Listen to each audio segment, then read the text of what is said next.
स्वागत. सादर करीत आहोत आजच्या काही ठळक घडामोडी.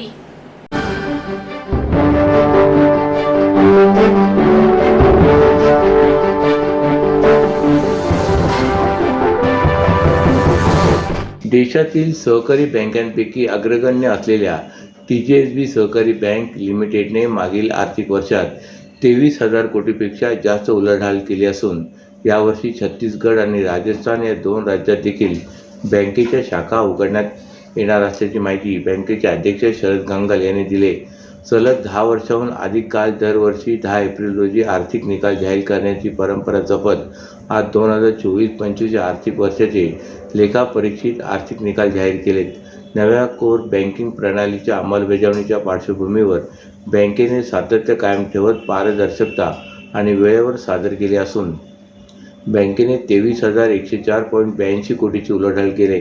बँकेकडे 14,848.64 कोटीच्या ठेवी आहेत. 8,256.18 कोटीचे कर्ज वाटप करण्यात आले. यावर्षी बँकेला ढोबळ नफा 252.7 कोटी तर निव्वळ नफा 185.38 कोटी झालाय, अशी माहिती बँकेचे MD आणि CEO निखिल आरेकर यांनी दिली. शासकीय कर्मचारी अधिकारी यांचे वेतन भत्ते आणि निवृत्ती वेतन देण्याची परवानगी राज्य सरकारने दिली असून अशा प्रकारची परवानगी मिळवणारी TJSB सहकारी बँक ही पहिली बँक ठरली आहे. महाराष्ट्र शासनाने जारी केलेल्या शासन निर्णयामुळे आता बँकेला शासकीय अधिकाऱ्यांचे कर्मचाऱ्यांचे वेतन व भत्त्यांचे प्रदान करण्यासाठीचे खाते आणि निवृत्ती वेतनधारकांचे वैयक्तिक बँक खाते उघडण्याकरिता तसेच सार्वजनिक उपक्रम महामंडळ यांच्याकडील अतिरिक्त निधी गुंतवणुकीकरिता प्राधिकृत मान्यता मिळाली.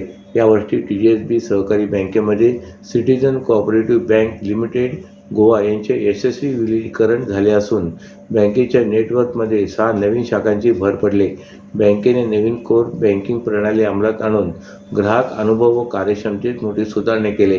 TJSB सहकारी बँकेचे उपाध्यक्ष CA वैभव सिंघवी, मान्यवर संचालक मंडळ सदस्य आणि वरिष्ठ अधिकारी यावेळी उपस्थित होते. उन्हापासून बचाव होण्यासाठी मोठ्या सिग्नलपाशी लावण्यात आलेली हरित आच्छादने आणि तात्पुरत्या पाणपोई यांच्याबद्दल नागरिकांनी ठाणे महापालिकेस सकारात्मक प्रतिसाद दिलाय.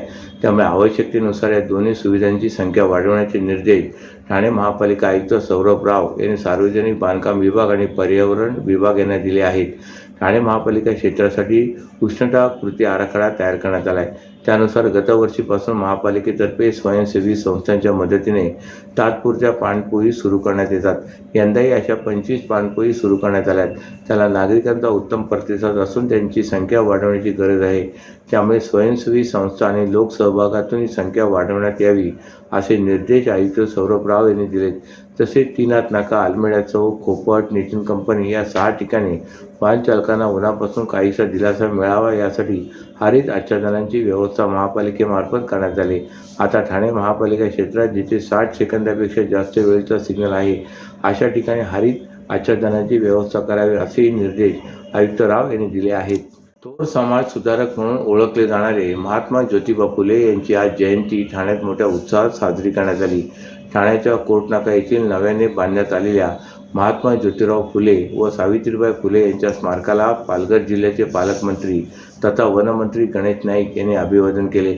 वनमंत्री गणेश नाईक यांचा आज डॉक्टर काशीनाथ घाणेकर नाट्यगृह येथे जनता दरबार सुरू होणार होता.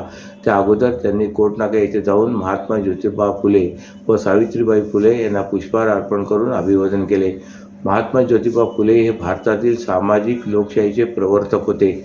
सामाजिक सुधारणेला महात्मा ज्योतिबा फुले यांनी नवीन दिशा दिली. पाश्चात्य लोकशाही मूल्ये त्यांनी स्वीकारली आणि वाढवली. त्यांनी उदारमतवादांची जोपासना केली. समग्र परिवर्तनाचा आधार शिक्षण हाच आहे. शिक्षणाने माणूस बदलतो. शिक्षणाचा अधिकार हा सर्वांचा मानवी अधिकार आहे हे महात्मा ज्योतिबा फुले यांनी ओळखले. त्यांनी घालून दिलेल्या मार्गाने आधुनिक भारताची वाटचाल झाली तर भारत आणि उत्तमरित्या प्रगतीपथावर वाटचाल करेल असेही महात्मा ज्योतिबा फुले म्हणाले होते. भारतीय समाज सुधारण्याच्या इतिहासात महात्मा ज्योतिबा फुले यांची स्थान अद्वितीय आहे. त्यांनी सामाजिक सुधारणेचे नवे पर्व सुरू केले. पश्चिम भारतातील सामाजिक जागृतीमध्ये त्यांनी दिलेले योगदान महत्त्वपूर्ण आहे. संविधानासाठी आवश्यक अशा लोकशाही मूल्यांच्या स्थापनेसाठी ज्योतिबा फुले यांनी अविरत संघर्ष आणि समर्पण केले. अशा या महान पुरुषाची आज जयंती असून त्यांच्या जयंतीनिमित्त माळी समाजाच्या वतीने महात्मा ज्योतिबा फुले व सावित्रीबाई फुले यांना पुष्पहार अर्पण करून अभिवादन करण्यात आले.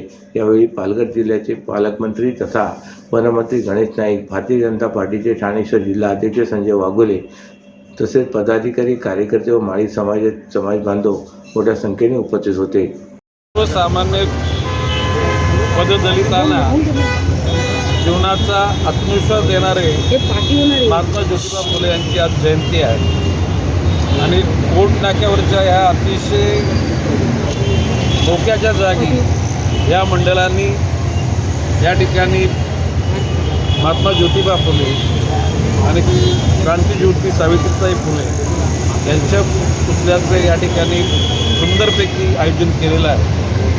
आज या ठाणे जिल्ह्याच्या ठिकाणी जनता दरबार असल्याकारणानं आज ही सुवर्ण संधी मला मिळाली.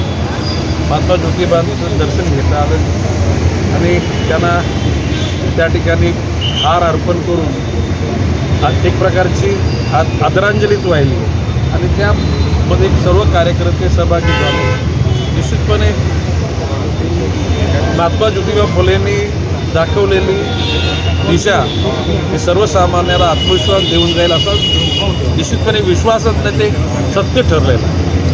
महाराष्ट्रातील भगिनींना आधार देणारी राज्य शासनाची मुख्यमंत्री माझी लाडकी बहीण योजना. या योजनेअंतर्गत अल्प उत्पन्न गटातील 21 ते 65 वयोगटाच्या भगिनींना मिळणार दरमहा 1500 रुपयाची मदत.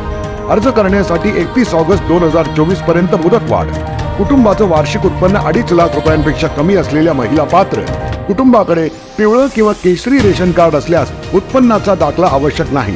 पांढरं रेशन कार्ड असेल किंवा रेशन कार्ड नसेल तर कुटुंबाचं वार्षिक उत्पन्न 2.5 लाखांपेक्षा कमी असल्याचा दाखला आवश्यक.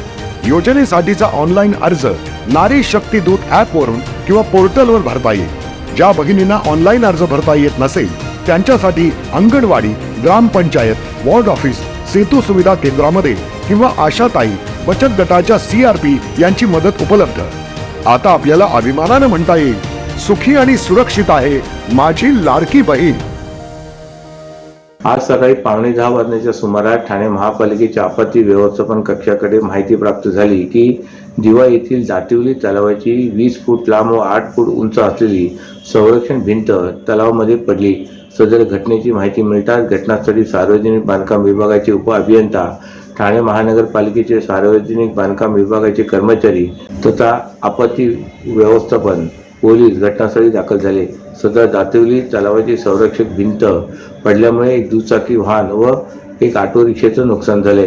संरक्षण भिंत पडल्यामुळे अडकलेली दुचाकी वाहन व ऑटो रिक्षा हायडर मशीनच्या सहाय्याने बाहेर काढण्यात आले. सुरक्षेच्या दृष्टिकोनातून या ठिकाणी लोखंडी बॅरिकेडिंग करण्यात आले आहे. या घटनेमुळे कोणालाही दुखापत व कोणत्याही प्रकारची जीवितहानी झाली नसल्याचे ठाणे आपत्ती व्यवस्थापनाने सांगितलं आहे. या दिवा परिसरातील दातिवली तलावाजवळ रस्त्याच्या व तलाव सुशोभित करण्याच्या कामाचे काम सुरू असून या कामामुळे सदर संरक्षण भिंत कोसळल्याचा आरोप दिवा येथील रहिवाशांनी केलाय. सदर भिंत संध्याकाळच्या वेळेस पडली असती तर मोठी जीवितहानी घडली असते असा आरोप देखील रहिवाशांनी केलाय. विवाह नोंदणीचे प्रमाणपत्र लवकर देण्यासाठी लाच घेणाऱ्या कल्याण डोंबिवली महापालिकेच्या नागरी सुविधा केंद्रातील लिपिक संतोष पाटणे याला ठाणे लाचलुचपत प्रतिबंधक विभागाने अटक केले.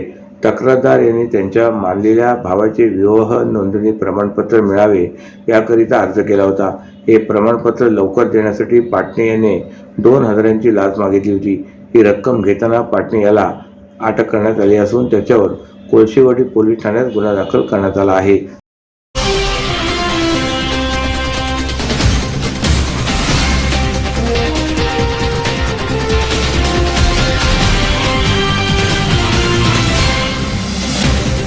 तर या होत्या आजच्या काही ठळक घडामोडी. तर पुन्हा भेटू याच वेळी याच ठिकाणी.